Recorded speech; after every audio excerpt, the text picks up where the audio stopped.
तो दोस्तों एक बार फिर से आप सभी का स्वागत है हमारे YouTube चैनल उत्तराखंड 360 में। और आज हम यहाँ पे बात करने वाले हैं उत्तर मुगलकालीन शासकों के बारे में, या कह सकते हैं मुगल साम्राज्य का पतन कह सकते हैं हम, क्योंकि यहाँ पे क्या हो जाएगा, मुगल साम्राज्य का पतन हो जाएगा। दो चार शासक हैं यहाँ पे, जो जो महत्वपूर्ण जानकारी है वो मैं आपको यहाँ पे करवा दूंगा।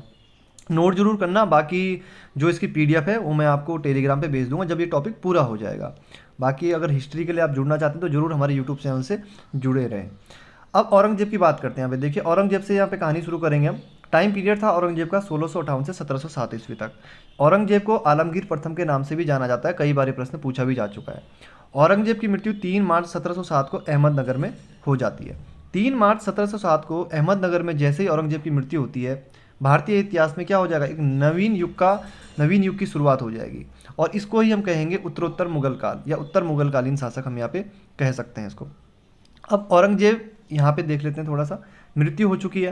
अब इसके पुत्र कौन कौन है, देखिए जो इसके जीवित पुत्र हैं अभी, एक मुअज्जम है जो बाद में बहादुर शाह प्रथम के नाम से गद्दी पर बैठेगा। एक है मोहम्मद आजम और एक है मोहम्मद कामबख्श।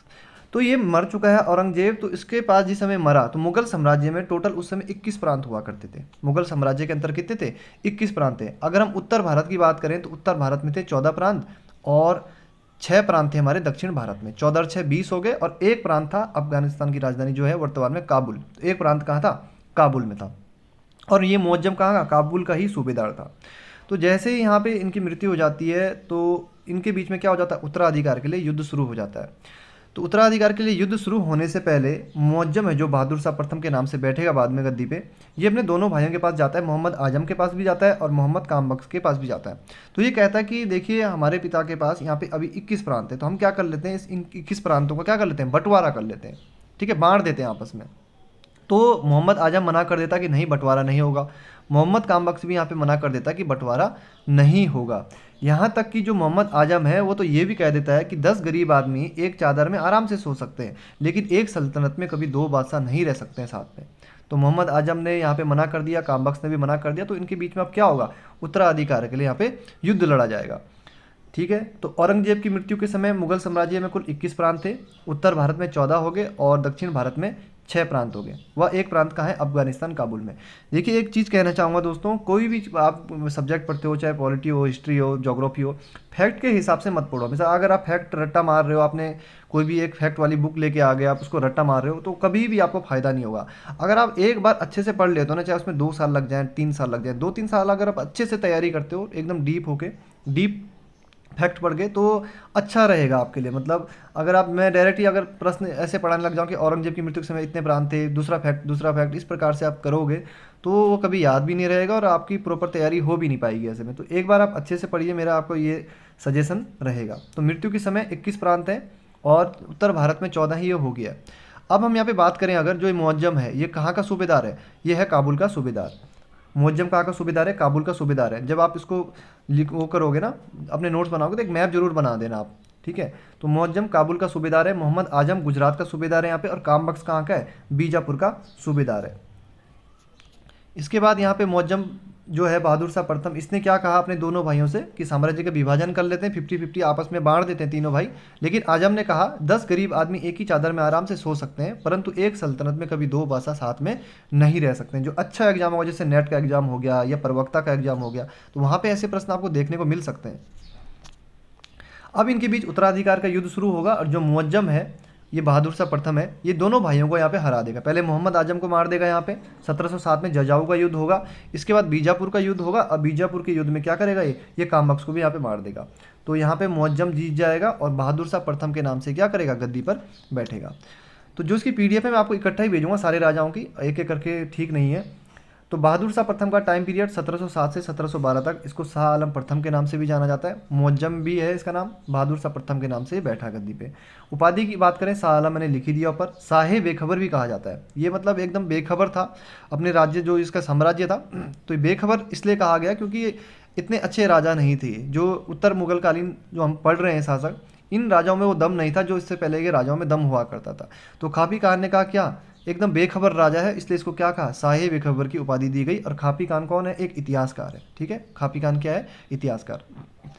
63 वर्षीय बहादुर शाह, देखिए 63 वर्ष का राजा है बहादुर शाह, और सबसे अधिक उम्र में गद्दी पर बैठने वाला मुगल शासक भी है, ध्यान रखेंगे। और औरंगजेब का सबसे ज्येष्ठ पुत्र है। अगर बहादुर शाह की माँ की बात करें तो नवाब बाई इनकी माँ का नाम है, जो राजौरी के राजा राजू की पुत्री थी। ऐसे प्रश्न बनने की संभावना वही है, बहुत हाई लेवल के जो एग्जाम होंगे वहाँ पे मैं आपको बताते हुए चलूँगा। आप वीडियो पूरा देखिए, आपको मैं बता दूंगा कि कौन सा प्रश्न किस एग्जाम के हिसाब से सही है।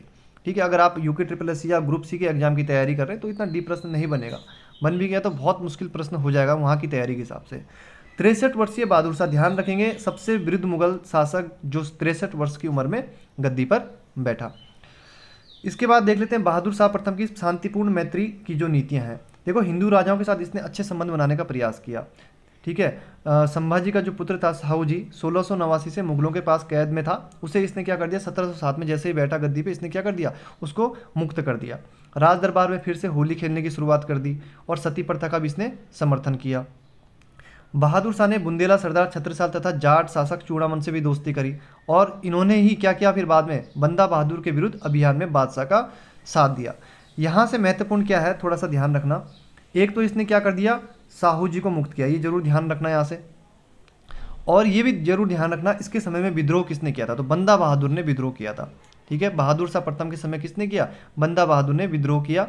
और ये बुंदेला जो सरदार है छत्रसाल तथा जाट शासक चूड़ामन है जो, इनसे इसने दोस्ती कर रखी थी, और इन्होंने क्या किया फिर बहादुर शाह प्रथम का साथ दिया। कब, जब बंदा बहादुर ने यहाँ पे विद्रोह किया था।